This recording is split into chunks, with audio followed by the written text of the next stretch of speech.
We learn by teaching a truth as ancient as the stones of Athens, and yet as relevant as this very moment, because the act of teaching is not just about giving knowledge, it is about transforming the one who gives. When you teach, you are not just helping others grow, you are growing too. Why? Because to teach, you must first understand, to speak with clarity. You must think with depth.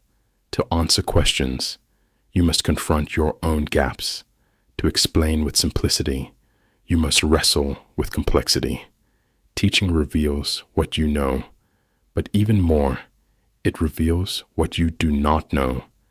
It pushes you to go deeper, to question your own assumptions, to revisit the foundations of your knowledge, and to organize your thoughts with discipline and care.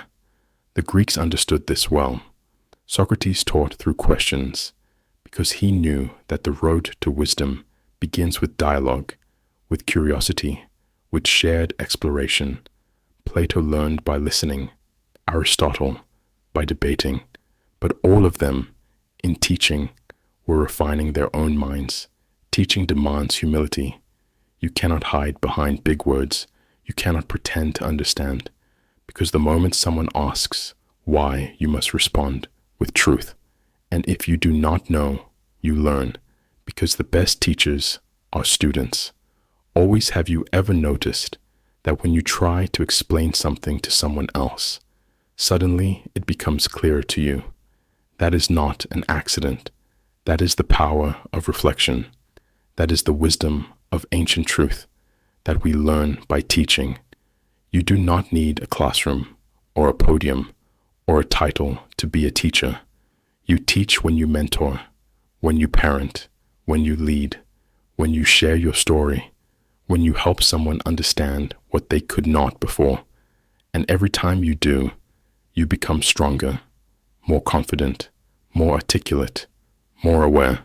The greatest masters in the world did not reach the top by staying silent. They taught, they shared, they wrote, they spoke, because in doing so, they carved their own knowledge into something sharp, precise, and lasting. Teaching is a responsibility, but it is also a reward. It connects us to others. It solidifies what we know, and it reminds us that wisdom is not meant to be hoarded. It is meant to be passed on. So teach, even if you are still learning. Share what you know, even if it feels small. Explain what you love, even if your voice shakes, because someone out there needs your voice, and you need to hear it too. You are not just helping them, you are helping yourself. You are stepping into mastery, one conversation, one explanation, one lesson at a time. And in the end, you will see that in teaching others, you taught yourself. We learn by teaching, and that is the path to true wisdom.